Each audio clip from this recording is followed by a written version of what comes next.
Welcome back to My Mother the Narcissist, Part 8.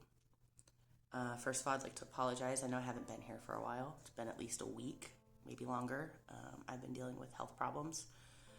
Some of you know, some of you don't. I am chronically ill. We're still trying to figure out what's wrong with me. I have suspicions of something called EDS and POTS. I also have neurological issues on this side. I got a pinched nerve here, pinched nerve here.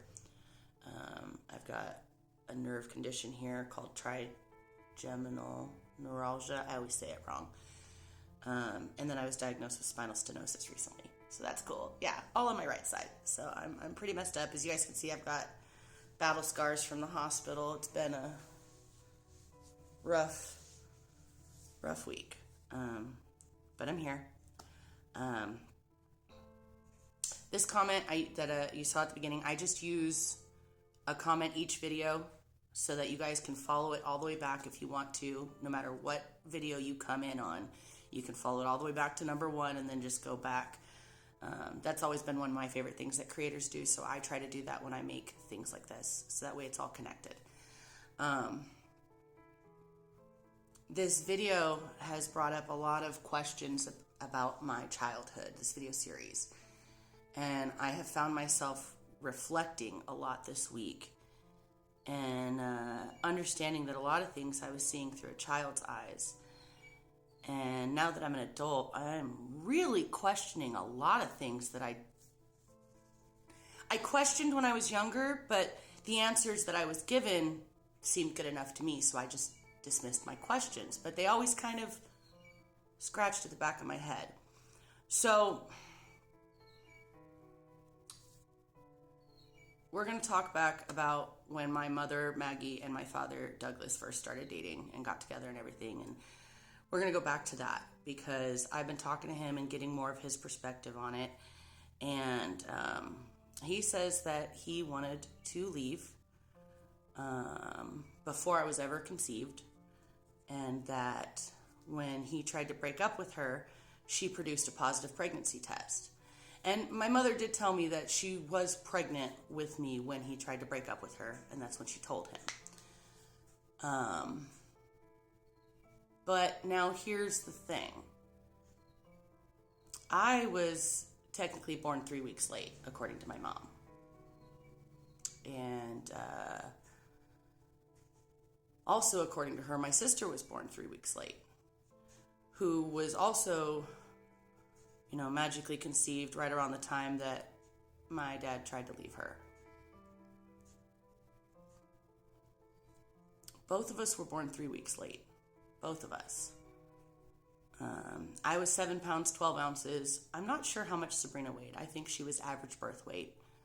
Interesting that we were 3 weeks late and that was our birth weight. So, my baby brother, he was intentionally conceived. And everyone expected him to be 3 weeks late because Sabrina and I were 3 weeks late. Dio arrived on his due date, 7 pounds, 12 ounces.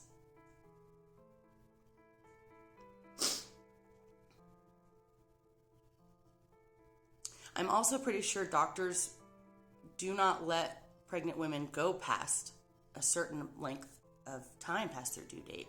3 weeks seems medically negligent, especially if the mother already had a 3-week past due pregnancy. And this is coming from my own experiences as a high-risk pregnancy.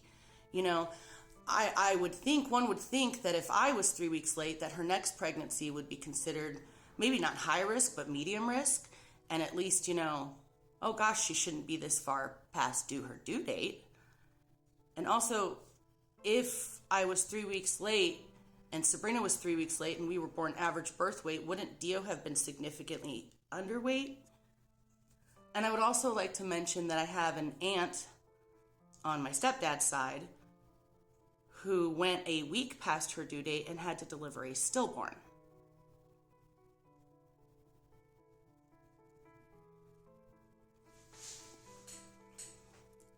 Do you know what it's like to be used as a weapon against your parent? Because I do. Do you know what it's like to be born specifically to be a weapon against that parent? Because I do. Because that's exactly what Maggie did with me. Maggie stalked my father into dating her and then harassed him into staying with her, lied and manipulated him into staying with her. Pregnancy.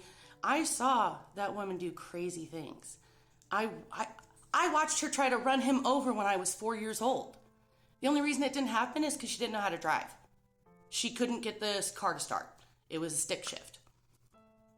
And like I said, no one's innocent here because my dad sure wasn't helping. I remember him dancing in front of the car. Na na na na na na. That probably didn't help the situation. But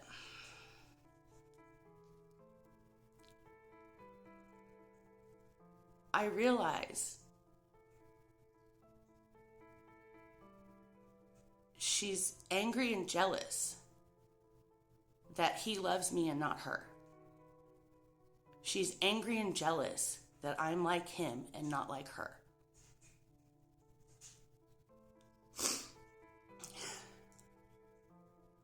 And this is a heartfelt, sincere apology to every girl out there who's ever felt like they're in competition with their mother, or any child for that matter, in competition with their parent. You should never have to compete with your parent for anything except for,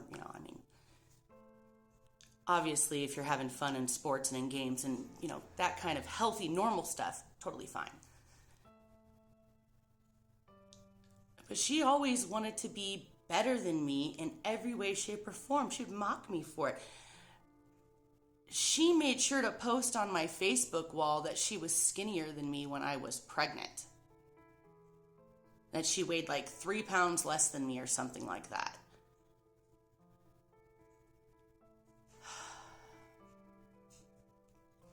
When I was pregnant with my son, she would tell me that he wasn't really my son, he was her son. Because he wouldn't exist without me, because I wouldn't exist without her, and therefore, he's hers.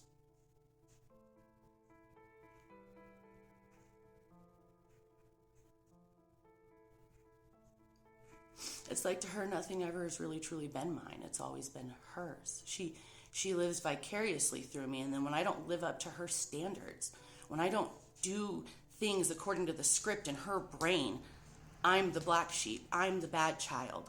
I'm the problem. My brother's the golden child, and my sister's the forgotten one. She got forgotten twice when she was a kid. Once when she was a baby, and once when she was 7, 8 years old.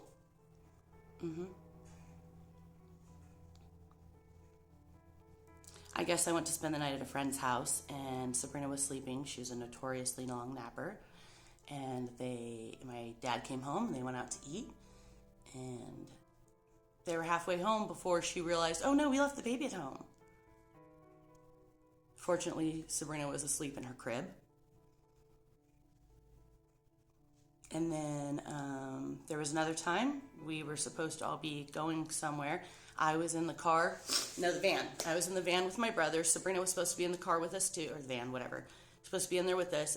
My stepdad had already left, and Sabrina wasn't in the car. She was playing in the court, and Maggie got in the car, and we just drove away. And I waved goodbye to Sabrina, and she looked at me but I was confused. I thought she was going with our stepdad. I didn't realize. I wasn't paying attention. It wasn't until Maggie started yelling at Sabrina for not answering her that I was like, she's not here. You left her at home. And then she freaked out, and that was I don't know, maybe 10 minutes into the drive. So my stepdad Dio ended up taking her with him wherever he went. I think it was to a friend's house or something like that. Man, this video went by quick. I'll probably post another one later on today. I am feeling better. I am going to try to limit it to 2 times a day if I post more than once a day. Thanks for joining me, you guys. Thanks for hearing my story, and be blessed. I'll see you next time.